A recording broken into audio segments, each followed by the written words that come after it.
Brought to you by Kuku FM. Download the app now. आपको Alexei Navalny याद है? रूस में एक छत्र राज चला रहे राष्ट्रपति व्लादिमीर पुतिन के धुर विरोधी, जिन्होंने पुतिन की नाक में दम किया हुआ था। नवल्नी लगातार पुतिन पर भ्रष्टाचार के आरोप लगाते रहे हैं। पिछले साल अगस्त में नवल्नी को साइबेरिया में जहर देकर मारने की कोशिश की गई थी। आनन फानन में उन्हें जर्मनी ले जाया गया। इलाज के दौरान पता चला कि नवल्नी को जो नर्व एजेंट दिया गया वो सोवियत संघ के टाइम इस्तेमाल होता था। इसका नाम था नोविचोक। इसे दुनिया के सबसे खतरनाक नर्व एजेंट्स में से एक माना जाता है। अगर आदमी को समय पर इलाज ना मिले तो मौत तय है, लेकिन नवल्नी को समय पर इलाज मिला और वो बच गए।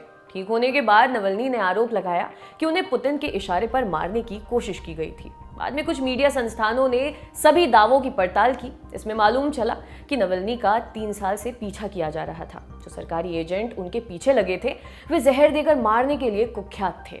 रूस की सत्ता का केंद्र है क्रेमलिन, जैसे कि अमेरिका में व्हाइट हाउस। क्रेमलिन ने इस आरोप से साफ पल्ला झाड़ दिया। जनवरी 2021 में नवल्नी ने ऐलान किया कि वो वापस लौटेंगे। उन्होंने पुतिन को चुनौती देने का मन बना लिया था। 17 जनवरी को उन्होंने बर्लिन से फ्लाइट पकड़ी मॉस्को के लिए। नोवोको एयरपोर्ट पर हजारों की भीड़ में लोग उनका स्वागत करने के लिए तैयार थे, लेकिन ऐन मौके पर प्लेन को मॉस्को में ही दूसरे एयरपोर्ट पर ले जाया गया। वहां से पुलिस ने उनको हिरासत में ले लिया। फरवरी में उन्हें अदालत में पेश किया गया। एक पुराने मुकदमे की शर्तों का उल्लंघन करने के आरोप में उन्हें जेल भेज दिया गया 32 महीनों के लिए। आप सोच रहे होंगे कि ये बैकग्राउंड आज क्यों बता रहे हैं। दरअसल जेल जाने के बाद पहली बार अलेक्सी नवल्नी ने कोई इंटरव्यू दिया है प्रतिष्ठित अमेरिकी अखबार न्यूयॉर्क टाइम्स को। टाइम्स ने सवाल लिखकर नवल्नी के पास भेजे थे। अब उनका जवाब आया है। 54 पन्नों के इस इंटरव्यू में नवल्नी ने जेल में टॉर्चर के नए तरीकों, रूस और पुतिन के भविष्य समेत कई अहम मुद्दों पर अपनी बात रखी है। सोवियत संघ की स्थापना के समय गुलग कैंप्स चालू हुए थे। ये लेबर कैंप्स होते थे जहां सरकार के विरोधियों को कैद करके रखा जाता था। यहाँ कैदियों से जबरदस्ती काम करवाया जाता था।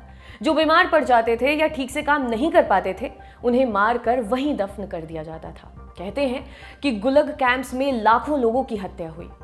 जेलों में टॉर्चर की कहानियां नई नहीं है। लगभग सभी जगहों पर शारीरिक टॉर्चर पर जोर दिया जाता है, लेकिन जिस जेल में नवल्नी रहे हैं वहां टॉर्चर का नया तरीका तलाशा गया।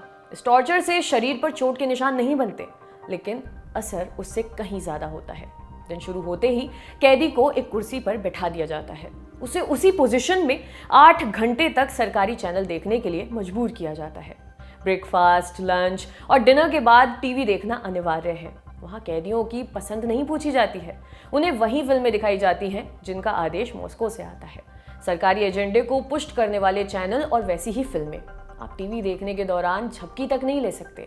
हर वक्त सिक्योरिटी गार्ड्स की नजर बनी रहती है। अगर किसी की भी आंख बंद हुई तो उसे डांट कर जगा दिया जाता है। उन्होंने लिखा है, अब मुझे समझ आ रहा है कि नींद से दूर रखना टॉर्चर का सबसे पसंदीदा तरीका क्यों है।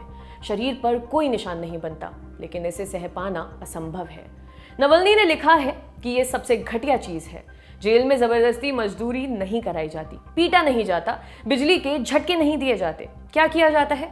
सिर्फ टीवी दिखाया जाता है। फिर भी ये शारीरिक टॉर्चर से कहीं अधिक खतरनाक है।